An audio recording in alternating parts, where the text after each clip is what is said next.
In this video, we will cover the concept of flag register. So what do you mean by flag? Flag is a condition that can be set after performing the operation. And flag register consists of some information that reflects the current status of your microprocessor. In our 8086 based microprocessor system is having 16-bit of microprocessor. As well as the size of the flag register is also 16-bit. So from 0 to 15-bit is allocated for your flag register, and each and every flag is having 1 bit of memory. So depending on the condition of the operation, the flag value will be set. There are two types of flags are available. The first one is control flag and the second one is status flag. Control flags are used for controlling the operation that is going on with the CPU. And the status flags are set after performing some operation, and the status will be updated with the help of this status flag register. Now we will see each and every example in detailed manner. The first flag is conditional control flag. In case of conditional control flag, the first flag is carry flag. For carry flag, after performing the addition, if carry is generated, and after performing the subtraction, if borrow is generated, then our carry flag is set to 1. See, in this example, 10001111. After performing the addition, we will get 0 plus 1, 1, 0 plus 1 again 1, this is also 1, and 1 plus 1 is equal to 0, carry 1 is generated. So here carry is generated. And in this example, 1 minus 1 is equal to 0. This is also 0. This is also 0. And again 0 minus 1 is equal to 1. Borrow is 1.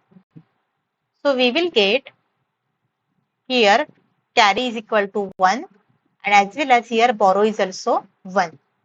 So after performing the addition, if carry is generated, then our carry flag will be set to 1. And after performing the subtraction, if our borrow is generated, then also our carry flag is set to 1. The next flag is auxiliary carry flag. In case of auxiliary carry flag, if the carry and the borrow is generated from the lower nibble to the higher nibble, then this AF flag is set to 1. So the lower nibbles are D0 to D3 and the upper nibbles are D4 to D7. So if the carry is generated from this D3 bit to the D4 bit, that time our AF flag is set to 1. So let's consider this example for performing the addition. So 0 plus 0 is equal to 0, 1 plus 0 is equal to 1, this is also 1, 1 plus 1 is equal to 0, carry is 1, then 0 plus 0, 0, 0 plus 1 is equal to 1, this is also 1, and 1 plus 1 is equal to 1 plus 0 is equal to 1.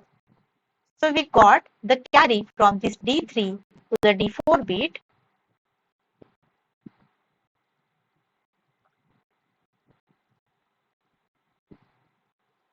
So from D3 to the D4 bit, we got this carry as a 1, that is 1 plus 1. After performing the addition, we got answer 0 and we got this carry 1.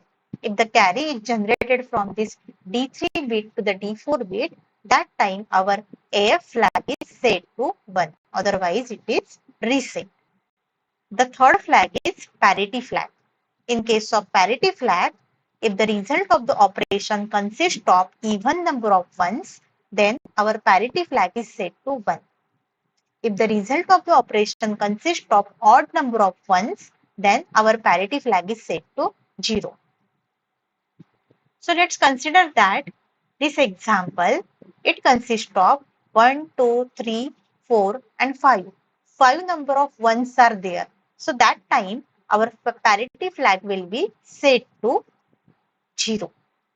If suppose it consists of even number of ones, then our parity flag will be set to 1.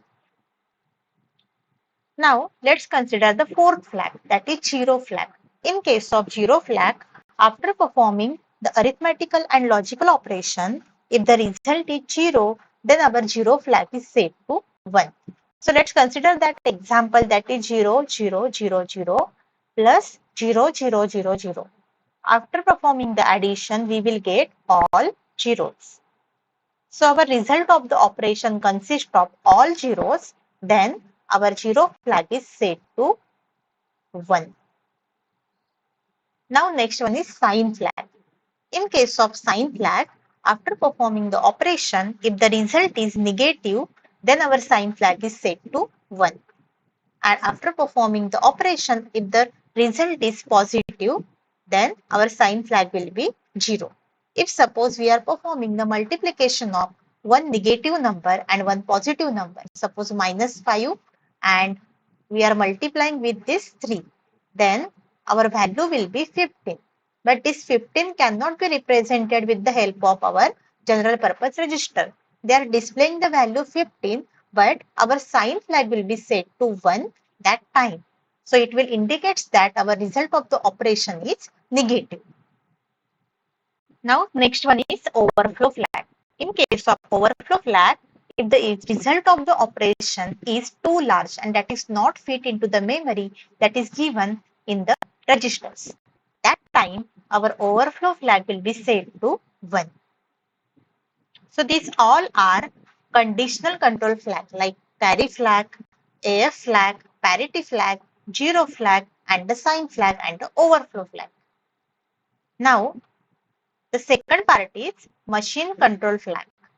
So in case of machine control flag, the first one is trap flag. If we are executing our program in single step mode and that time one by one instruction is goes for debugging purpose, that time our TF flag will be set to 1. The single step mode of program will be executed with the help of our assembler tool. Second one is interrupt flag.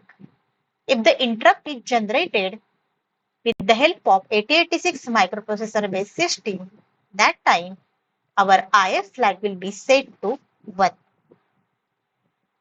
INTR pin of our 8086 will be enabled, that time also this flag will be set to 1. If we have to set our interrupt flag, that time we have to execute the instruction that is STI. So STI stands for set interrupt flag. And when we have to clear all the interrupts, that time we are executing CLI instruction. CLI stands for clear interrupt flag. So our IF flag will be enabled when INTR of our 8086 pin will be enabled. That time our IF flag will be set to 1. Otherwise it will be reset. And our last flag is direction flag. So in case of direction flag, this is used with the string operation. This flag is set when we are reading the string byte by byte from higher memory address location to the lower memory address location. That time this flag will be set to 1. So here this is our higher memory order location, that is D7 bit, and D0 is our lower memory order location.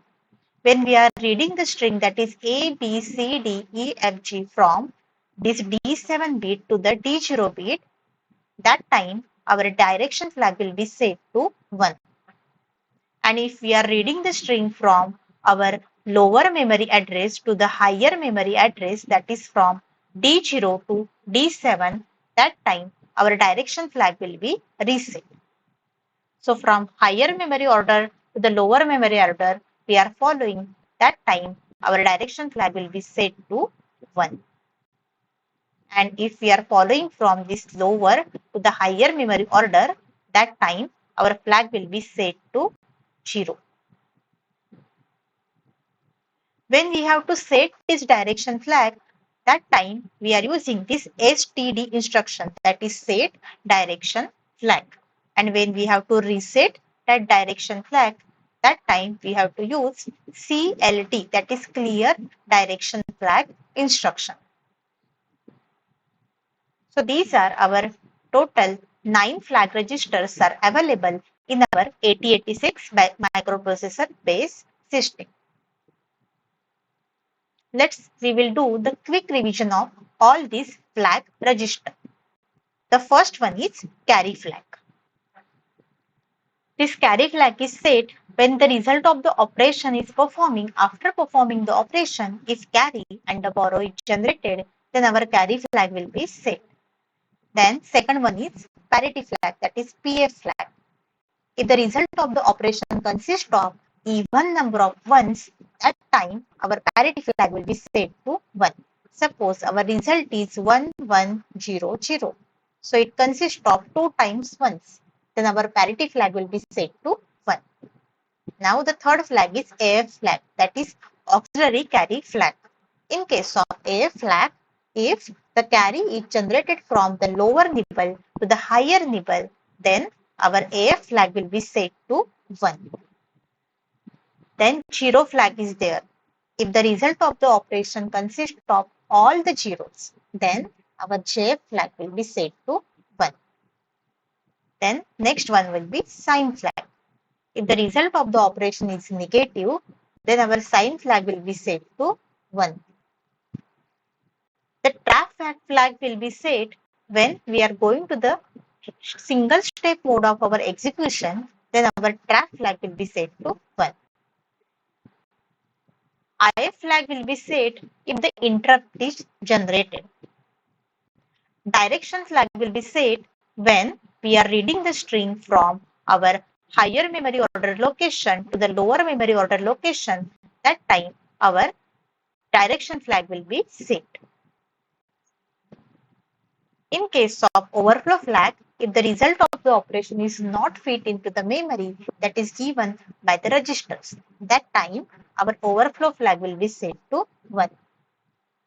So this is our examples of flag registers, as well as we have covered the theory part of our flag register.